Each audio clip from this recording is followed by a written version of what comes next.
প্রথম খণ্ডের প্রথম পাঠ আল্লাহ তাআলা বলেছেন, নিশ্চয়ই আমি আরবি ভাষায় কোরআন নাজিল করেছি যাতে তোমরা বুঝতে পারো। এই আয়াত থেকে আমরা বুঝতে পেরেছি কোরআন ও হাদিসের ভাষা আরবি।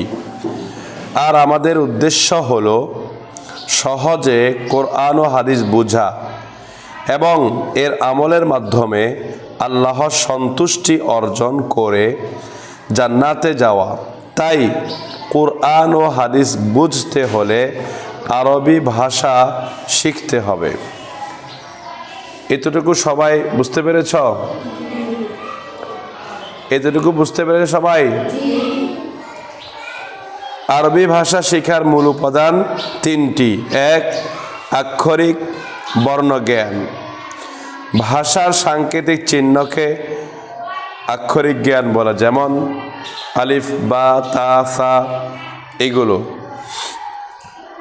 শাব্দিক জ্ঞান, একাধিক বর্ণ পাশাপাশি বসে যদি কোনো অর্থবোধক অর্থ প্রকাশ করে তাকে শব্দ বলে, যেমন কিতাবুন, কলামুন, বাইতুন, এগুলো কি শব্দ? এগুলো কি শব্দ? তিন, বাক্য জ্ঞান, একাধিক শব্দ পাশাপাশি বসে যদি সম্পূর্ণ মনের ভাব প্রকাশ করে তাকে বাক্য বলে, যেমন যেমন কি হাদা কিতাবুন, যেমন আরেকটা বলো, জোরে বলো। হাদা কলামুন একই রকম হয়েছে। আল কিতাবু জাদিদুন আছে। তুমি আরেকটা রকম আরেকটা বলো, একই রকম হয়েছে। তিলকা হাকিবাতুন জাদিদাতুন, এটা আরেক রকম হয়েছে। মাদুসিবাত আছে। আচ্ছা, এই তিনটি জ্ঞান যে সঠিকভাবে শিখবে তার জন্য আরবি শেখা সহজ হয়ে যাবে। আক্ষরিক জ্ঞান আমরা ইতিপূর্বে শিখেছি, তোমরা সবাই কি? এখন আমরা আরবি শাব্দিক জ্ঞান ও বাক্য জ্ঞান শিখবো ইনশাআল্লাহ। তো আরবি শাব্দিক জ্ঞান শিখতে গিয়ে আমরা যে কোনো একটা শব্দ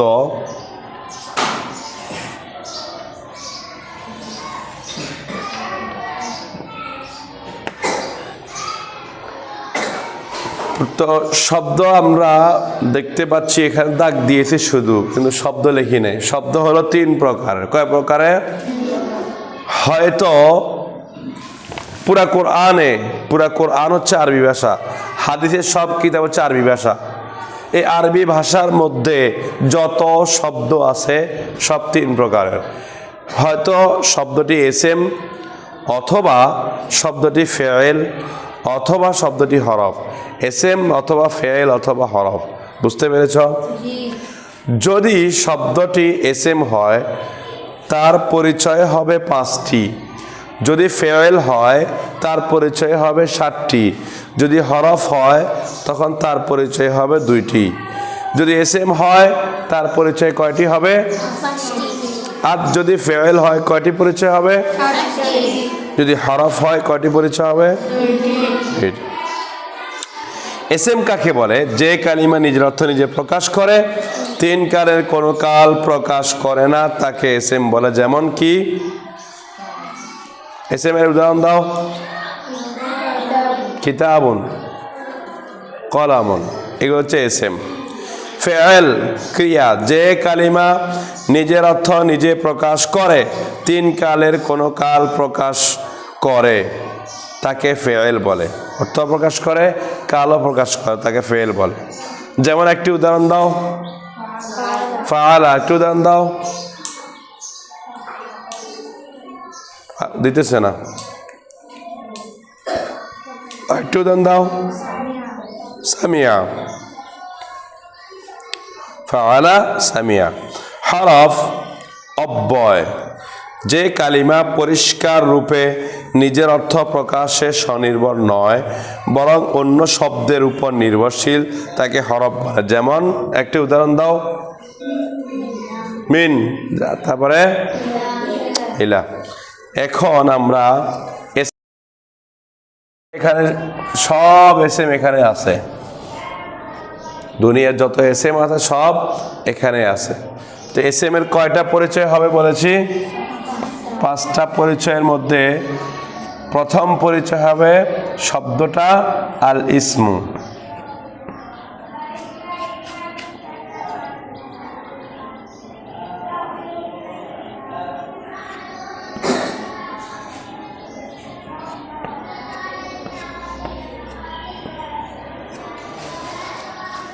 দেখো এখানে কি লেখা আছে, বচন হিসেবে এসএম 3 প্রকার। এক বচন ওয়াহিদুন, 2 বচন মুসান্না, বহু বচন জামউন। এখন তাহলে আমরা দ্বিতীয় পরিচয় পাব। এসো আরবি প্রথম খণ্ডের ভিতরে আমরা এক বচন সম্পর্কে শিখব। এক বচন ওয়াহেদ, যেগুলো শব্দ আছে সব এক বচন, একটি বোঝায়, একটি বই, একটি কলম, একটি খাতা, সবগুলো একটি বোঝা না? তাহলে প্রথম খণ্ডে আমরা এক বচন সম্পর্কে শিখব, বুঝে আসছে?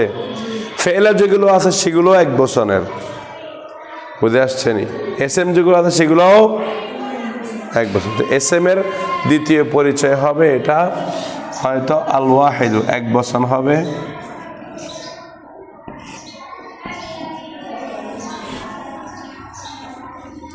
অথবা শব্দটা মুসান্না হবে, অর্থাৎ বহু দ্বিবচন।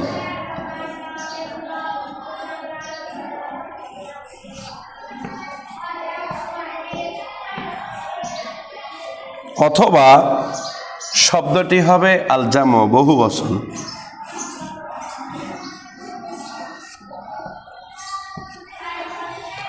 আল ওয়াহিদু, আল মুসান্না, আল জামু, এক বচন, দ্বিবচন, বহু বচন।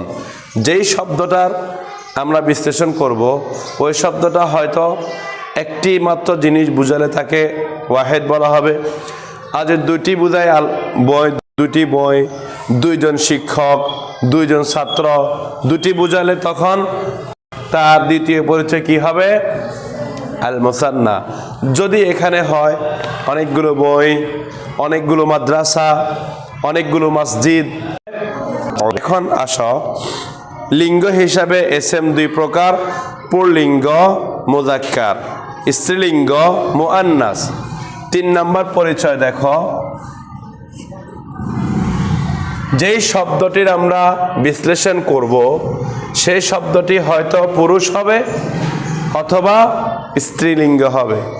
যদি পুল্লিঙ্গ হয় তখন তার পরিচয় হবে শব্দটি মুযাক্কার।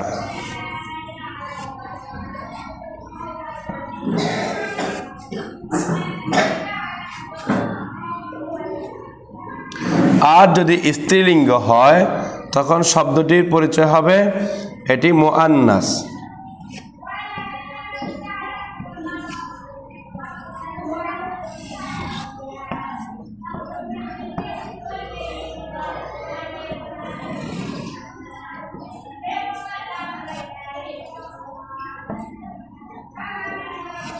তাকাও, তার মুযাক্কার আর মুআন্নাস। পুল্লিঙ্গ আর স্ত্রীলিঙ্গ চেনার জন্য আরেকটি সহজ উপায় হলো, প্রাথমিক তোমরা যখন নাহও পড়বে, নাহমের ভিতরে মুআন্নাসের অনেকগুলো আলামত আছে, কোন কোন আলামতের ভিত্তিতে মুআন্নাস হয় সেটা বিস্তারিত আসবে। কিন্তু তোমাদের যেহেতু প্রথম আরবি ভাষা শিখার এটা শুরু, প্রারম্ভিকা, তোমরা এতটুকু মনে রাখবে, 2টা কথা মনে রাখবে। যেই শব্দটা মহিলা বুঝাবে, যে শব্দটা কি বুঝাবে সেটা হচ্ছে স্ত্রীলিঙ্গ। বিন্তুন অর্থ কি? মেয়ে। তো শব্দ এটা মেয়ে বুঝাচ্ছে, তাহলে এই শব্দটা কি? স্ত্রীলিঙ্গ। আচ্ছা, আরো কিছু শব্দ আছে যেগুলো শেষে গোলতা থাকে, মাদ্রাসাতুন, হাকিবাতুন, কুররাসাতুন, শেষে গোলতা আসেনি। এই গোলতাওয়ালা শব্দগুলো এগুলো হলো মুআন্নাস। তাহলে কয়টা আলামত শিখলাম এখন? যেই শব্দের শেষে গোলতা থাকে অথবা যে শব্দটা গোলতা নাই কিন্তু মহিলা বোঝাচ্ছে, এই শব্দগুলো কি হচ্ছে? মুআন্নাস। বুঝতে পেরেছ? আচ্ছা, এখন বাকি শব্দগুলো মুযাক্কার, প্রাথমিকভাবে এগুলো ধারণা রাখবে, বাকি ইনশাআল্লাহ আরও কি কি কারণে মুয়ান্নাস হয় সেগুলো আসবে ইনশাআল্লাহ। এরপর আমরা সামনে আগাচ্ছি 4 নাম্বার পরিচয়।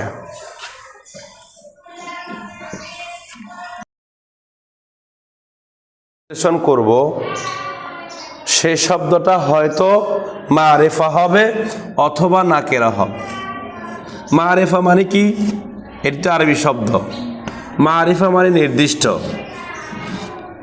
আর নাকিরা মানে কি? নাকিরা হচ্ছে অনির্দিষ্ট।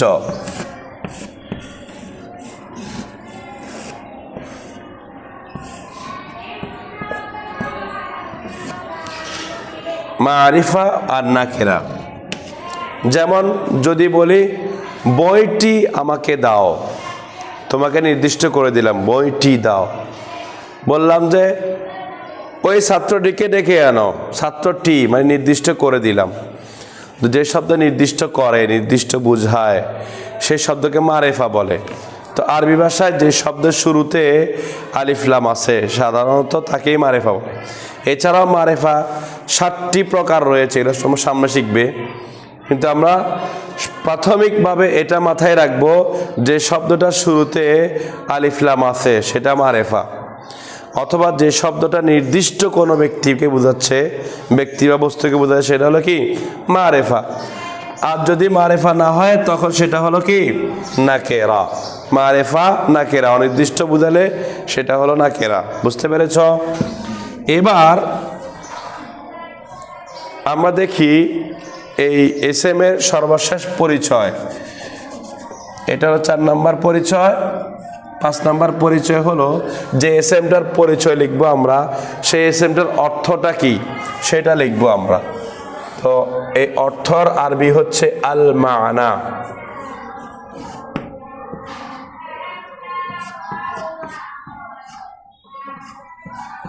এখানে অর্থটা লিখবো, যে এসএম এর পরিচয় লিখবো সেটার অর্থটা লিখবো।